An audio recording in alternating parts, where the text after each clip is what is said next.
Good morning 10th Hindi medium के student. आज हम सामाजिक विज्ञान अर्थशास्त्र में अध्याय 2 भारत में अर्थव्यवस्था का क्षेत्र का पहला भाग पढ़ेंगे। इसमें हम भारतीय अर्थव्यवस्था के बारे में तीनों क्षेत्रों के बारे में पढ़ेंगे कि प्राथमिक, द्वितीयक और तृतीयक क्षेत्र क्या होते हैं। कुछ बातें हम कक्षा में इसको हम समझ चुके हैं कि प्राथमिक क्षेत्र के अंतर्गत और द्वितीयक क्षेत्र के अंतर्गत और तृतीयक क्षेत्र के अंतर्गत कौन कौन से विषय, क्षेत्र, वस्तु और सेवाएं आती है। अब यहाँ पर कुछ आंकड़े दिए हैं जो 2 वर्षों के अंतराल का भी इसमें उत्पादन दिया गया है कि 1973-74 और 2013-14 के उत्पादन को ये आंकड़े यहाँ पर दर्शाते हैं।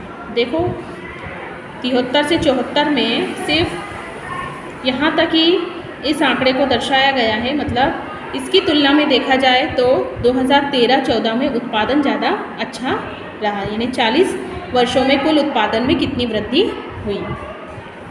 आगे पढ़ेंगे हम कि उत्पादन में तृतीयक क्षेत्र का बढ़ता महत्व क्या है। तो 40 वर्षों में सभी क्षेत्रकों में उत्पादन में वृद्धि हुई, परंतु सबसे अधिक वृद्धि कहाँ देखी गई? तृतीयक क्षेत्र में, जो 2013 से 14 के बीच आंकड़ों को देखकर हमें पता चलता है।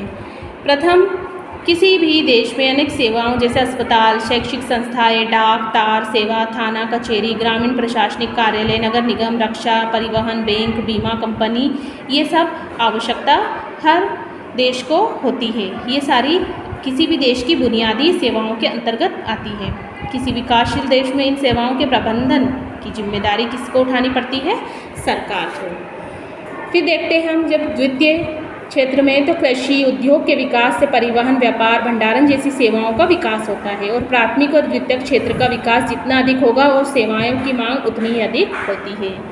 फिर बात करते हैं हम तृतीयक क्षेत्र की। जैसे जैसे हमारी आय बढ़ती है, कुछ लोग अन्य कई सेवाओं जैसे रेस्टोरेंट, पर्यटन, शॉपिंग, निजी अस्पताल, निजी विद्यालय, अपना प्राइवेट कोई से भी सेवा को, जैसे यहाँ पर अस्पताल, निजी, प्राइवेट अस्पताल, निजी विद्यालय, व्यावसायिक प्रशिक्षण इत्यादि की मांग शुरू कर देते हैं। और आप नगरों में, विशेषकर बड़े नगरों में इसका परिवर्तन आसानी से देख सकते हैं। चतुर्थ बात क्या है, चौथी बात इसमें क्या है कि विगत दशकों में सूचना और संचार प्रौद्योगिकी पर आधारित कुछ नवीन सेवाएं महत्वपूर्ण अपरिहार्य हो गई हैं।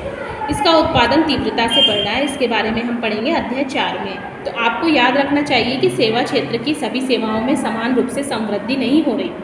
भारत में सेवा क्षेत्र कई तरह के लोगों को नियोजित करते हैं। एक और उन सेवाओं की संख्या सीमित है जिसमें अत्यंत कुशल और शिक्षित श्रमिकों को रोजगार मिलता है। दूसरी ओर बहुत अधिक संख्या में लोग छोटी दुकानों, मरम्मत कार्यों, परिवहन जैसी सेवाओं में लगे हुए हैं। वे लोग बड़ी मुश्किल से जीविका निर्वाह कर पाते हैं। वे इन सेवाओं के लिए इसलिए लगे हैं क्योंकि उनके पास कोई अन्य विकल्प अवसर नहीं है, इसलिए उनको इसी में अपनी सीमित आय में ही गुजारा करना पड़ता है। इस कारण सेवा क्षेत्र के केवल कुछ भागों का ही महत्व बढ़ रहा है। आप इसके बारे में अगले खंड में हम विस्तार से जानेंगे। अधिकांश लोग कहाँ नियोजित करते हैं? तो सकल घरेलू उत्पाद में तीनों क्षेत्रकों की प्रतिशत हिस्सेदारी प्रस्तुत करता है। ये तो हमने पढ़ा ही था कि 40 वर्षों में क्षेत्रकों के बदलते महत्व को हम प्रत्यक्ष रूप से इस सारणी के द्वारा देख सकते हैं। कि भारत के संदर्भ में एक उल्लेखनीय तथ्य क्या है कि तीनों क्षेत्रकों की हिस्सेदारी में परिवर्तन हुआ है। रोजगार में ऐसा परिवर्तन नहीं देखने को मिलता। रोजगार की हिस्सेदारी को ये तीनों क्षेत्र दिखाते हैं। आज भी प्राथमिक क्षेत्र में सबसे बड़ा नियोक्ता है। प्राथमिक क्षेत्र से रोजगार एक ऐसा क्षेत्रक स्थानांतरण क्यों नहीं हुआ? तो इसका कारण यह है कि द्वितीयक और तृतीयक क्षेत्रक में रोजगार के पर्याप्त अवसरों का सृजन ही नहीं हुआ। यद्यपि अवधि में वस्तु और औद्योगिक उत्पादन में 3 गुना से ज़्यादा वृद्धि हुई है, परंतु औद्योगिक रोजगार लगभग 3 गुना ही उसमें हुई है वृद्धि। तृतीयक क्षेत्र पर यही बात लागू होती है। तो सेवा क्षेत्र में उत्पादन 14 गुना बढ़ा है, जबकि रोजगार में सिर्फ 5 गुना ही कम वृद्धि हुई है।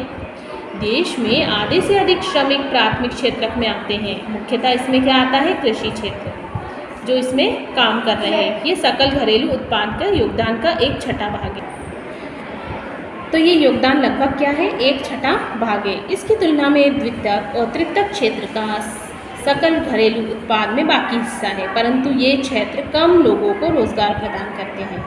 कृषि क्षेत्र में लगे श्रमिक अपनी क्षमता से कम उत्पादन कर रहे हैं। तो यदि आप कुछ लोगों को कृषि क्षेत्र से हटा देते हैं तो भी उत्पादन प्रभावित नहीं होगा। क्यों? क्योंकि दूसरे शब्दों में कृषि क्षेत्र में श्रमिकों में अल्प बेरोजगारी देखने को मिलती है। एक छोटा किसान लक्ष्मी का उदाहरण हम लेते हैं। यहाँ एक उदाहरण दिया है लक्ष्मी नाम की महिला। तो क्या है? जो सिंचाई के लिए केवल वर्षा पर निर्भर है, जिसके पास 2 हेक्टेयर असिंचित भूमि है। असिंचित भूमि है इसलिए वो हमेशा किस पर निर्भर रहता है? वर्षा पर। उसके परिवार के सभी 5 सदस्य उस भूमि पर वर्ष भर काम करते हैं और यहाँ पर क्या उगाई जाती है? ज्वार और अरहर, क्योंकि उन्हें कहीं और रोजगार उपलब्ध ही नहीं है। तो प्रत्येक व्यक्ति काम कर रहा है, कोई बेकार नहीं है, परंतु वास्तव में उनका श्रम प्रयास विभाजित हो रहा है। प्रत्येक व्यक्ति कुछ काम कर रहा है परंतु किसी को भी पूर्ण रोजगार प्राप्त नहीं है। तो यह अल्प बेरोजगारी की स्थिति दर्शाती है, जहाँ लोग प्रत्यक्ष रूप से काम कर रहे हैं लेकिन सभी अपनी क्षमता से कम काम करते हैं। इस प्रकार की अल्प बेरोजगारी को छिपी हुई बेरोजगारी कहते हैं, क्योंकि यह उन लोगों की बेरोजगारी है जिनके पास कोई रोजगार नहीं है, बेकार बैठे हुए हैं। यह अलग बात है, इसे खुली बेरोजगारी, इसलिए इसे प्रच्छन्न बेरोजगारी भी कहा जा सकता है।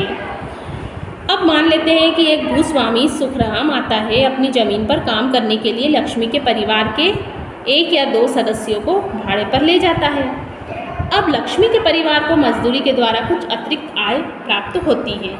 चूँकि आपको छोटे से भूखंड पर काम करने के लिए 5 लोगों की ज़रूरत ही नहीं पड़ती, तो अतः 2 लोगों के चले जाने से कृषि उत्पादन कोई प्रभावित होगा ही नहीं। उल्टा क्या होगा? वो जो 2 सदस्य अतिरिक्त आय कमाने गए हैं तो घर में क्या होगा? आय का स्तर बढ़ जाएगा।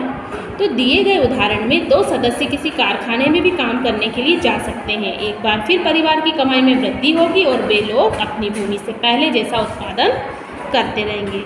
तो भारत में लक्ष्मी की तरह लाखों किसान ऐसे हैं जो कुछ लोगों को कृषि क्षेत्र से हटाकर उन्हें कहीं और समुचित रोजगार उपलब्ध करा दे तो भी कृषि उत्पादन पर बुरा प्रभाव इनका नहीं पड़ता। कोई अन्य रोजगार करने से लोगों की आय में परिवर्तन नहीं आता, बल्कि उनकी आय में परिवर्तन आता है और परिवार की कुल आय में वृद्धि होती है। अल्प बेरोजगारी दूसरे क्षेत्रों में भी हो सकती है। उदाहरण के लिए शहरों में सेवा क्षेत्र में हजारों अनियत श्रमिक हैं जो दैनिक रोजगार की तलाश करते हैं। वे प्लम्बर हो सकते हैं, पेंटर, मरम्मत कार्य करने वाले जैसे रोजगार करते हैं और अन्य लोग असुविधाजनक विषम काम करते हैं।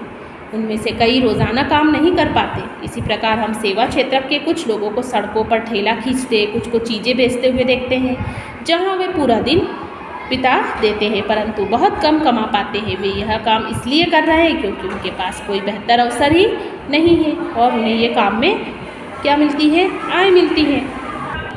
तो हम यहाँ कह सकते हैं कि अतिरिक्त रोजगार का सृजन कैसे हो सकता है। तो कृषि क्षेत्र में अल्प बेरोजगारी की गंभीर स्थिति बनी हुई है। तो कुछ लोग ऐसे हैं जिन्हें बिल्कुल रोजगार प्राप्त नहीं है। तो लोगों के लिए रोजगार की वृद्धि कैसे की जा सकती है? तो कुछ तरीके हमने जैसे अभी पढ़े, उसी तरह से लक्ष्मी और उसके 2 हेक्टेयर असिंचित भूखंड का उदाहरण हमने लिया। उसके परिवार की भूमि की सिंचाई हेतु एक कुएं का निर्माण करने के लिए सरकार कुछ मुद्रा व्यय कर सकती है, बैंक ऋण प्रदान कर सकता है, तब लक्ष्मी अपनी भूमि की सिंचाई करने में सक्षम होगी और रबी मौसम में एक दूसरी फसल गेहूँ उग जाती है।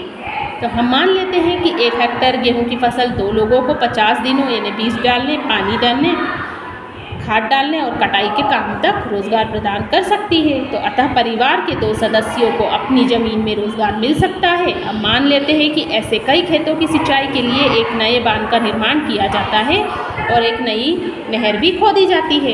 इससे कृषि क्षेत्र में रोजगार के अनेक अवसर सृजित हो सकेंगे। अल्प बेरोजगारी की समस्या अपने आप ही क्या हो जाएगी? कम हो जाएगी। तो यहाँ तक आपको इस पाठ को पढ़ना है। अगला भाग हम अगली वीडियो, अगले लेसन मतलब अगली क्लास जो हमारी लगेगी उसमें पढ़ेंगे।